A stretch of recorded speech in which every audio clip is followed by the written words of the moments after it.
તમે એ રીતે બોલો કે અર્થપૂર્ણ રહે. 11મો દિવસ, વિશ્વાસ ઘોષણા.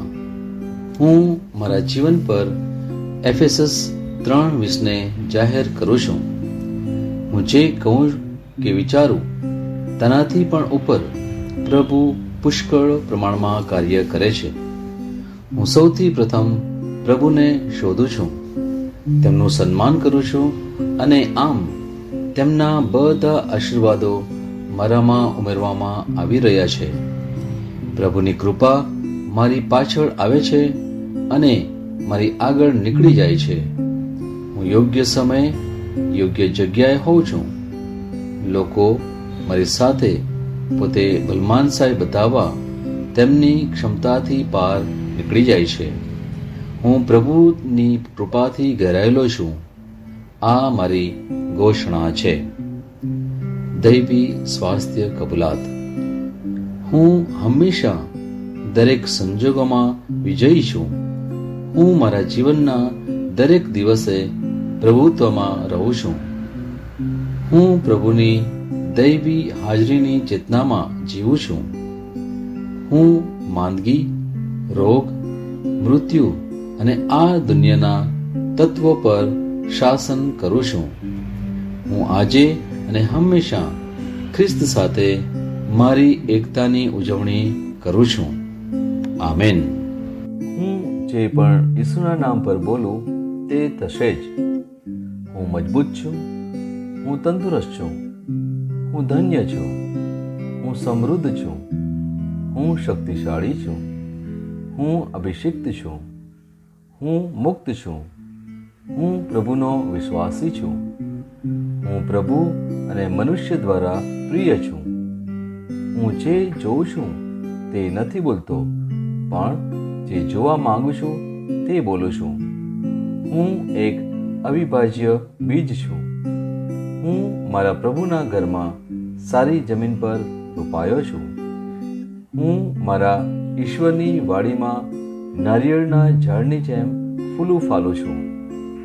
હું ખરા સમયમાં મબલક પાક આપું છું. હું પ્રભુમાં તાજા લીલા વૃક્ષો જેવો છું. હું વૃદ્ધાવસ્થામાં પણ ફળધારક રહીશ. મારા પાન કદી નહીં કરમાય. હું જે પણ પ્રભુ ઈસુના નામમાં કામ કરીશ તેમાં સફળ થઈશ. ઈસુના નામમાં વસ્તુઓ હંમેશા મારા માટે કામ કરી રહી છે. હું ખ્રિસ્ત ઈસુમાં દરેક આત્મિક આશીર્વાદ મેળવનાર છું. હું મારા મનને ખ્રિસ્તના મન જેવું સંપૂર્ણ થવાનું કહું છું અને તેને નિર્દેશ આપું છું કે તે પ્રભુના વચનો દ્વારા ચાલે. હું મારા રજ્જુ અને ચેતાને જીવનની વાત કરું છું. હું મારા સ્નાયુઓ અને અસ્થિબંધન માટે તાકાત બોલું છું. હું મારા હૃદય સાથે જીવન શક્તિની વાત કરું છું. હું સામાન્ય શ્વાસની પ્રક્રિયા જાળવવા માટે મારા ફેફસા અને પેશીઓ સાથે વાત કરું છું. હું મારી કિડની, યકૃત અને સ્વાદુપિંડને સંપૂર્ણ સ્વાસ્થ્ય અર્પું છું. મારા લોહીના દરેક કોષમાં જીવન છે.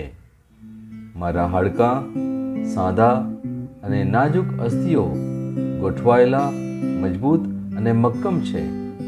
મારી આંગળીઓ ઉત્તમ રીતે કાર્ય કરે છે. મારી આંખોનું તેજ સારું છે. મારા કાન શ્રેષ્ઠ રીતે કાર્ય કરે છે. મારી ત્વચા નવા જન્મેલા બાળક અને ઈશ્વરની સુંદરતા જેવી મુલાયમ અને તંદુરસ્ત છે. મારા વાળના મૂળ સજ્જડ છે. હું મારા વાળને મજબૂત રહેવાનો આદેશ આપું છું અને જ્યાં વૃદ્ધિની જરૂર હોય ત્યાં હું વાળ ઉગવાનું કહું છું. મારા દાંત, અવાળા, જડબા, રક્તવાહિની બધું જ સ્વસ્થ, મજબૂત અને સંપૂર્ણ છે. મારા બધા હોર્મોન્સ અને ન્યુરોકેમિકલ ટ્રાન્સમીટર એકબીજા સાથે સંપૂર્ણ સુમેળમાં છે અને તેમના કાર્યોને સામાન્ય રીતે ચલાવી રહ્યા છે. મારું પાચન તંત્ર તંદુરસ્ત છે, તમામ ખોરાકને પચાવવા સક્ષમ છે. મેં તમામ પ્રકારના વ્યસનો એટલે કે આલ્કોહોલ, નિકોટિન, ડ્રગ્સ, ખાવાનું પીવાનું, ટેકનોલોજી, મીડિયા, વિલંબ, ગપસપ, આળસુ, અતિશય બળજબરીપૂર્વકની ખરીદીઓ અને પ્રભુની આજ્ઞામાં તમામ પ્રકારના ભોગવિલાસ લીધા. જેમ ઈસુ છે તેમ હું પણ છું. મારી પ્રજનન પ્રણાલી પૂરતી માત્રામાં અને સારી ગતિશીલતા દ્વારા શુક્રાણુઓનું ઉત્પાદન અને જમા કરી રહી છે. મારી પ્રજનન પ્રણાલી સમયસર ઈંડા કોષો ઉત્પન્ન કરે છે તથા જન્મ સુધી ગર્ભનું રક્ષણ અને પોષણ કરે છે. મારા અંગની દરેક પેશીઓ સંપૂર્ણ રીતે કાર્ય કરે છે અને હું મારા શરીરમાં કોઈ પણ ખામી કે ખોળખાપણને નકારું છું. મારી સંપૂર્ણ માનવ શરીર રચના અને શરીર વિજ્ઞાન ખ્રિસ્ત ઈસુમાં પૂર્ણ થયેલ છે. ઈસુના નામે હાલેલુયા, આમેન. ઈશ્વર પિતા મને પ્રેમ કરે છે, હું જાણું છું. ઈશ્વર પુત્ર મને પ્રેમ કરે છે, હું જાણું છું. ઈશ્વર આત્મા મને પ્રેમ કરે છે, હું જાણું છું. ઈસુની જય.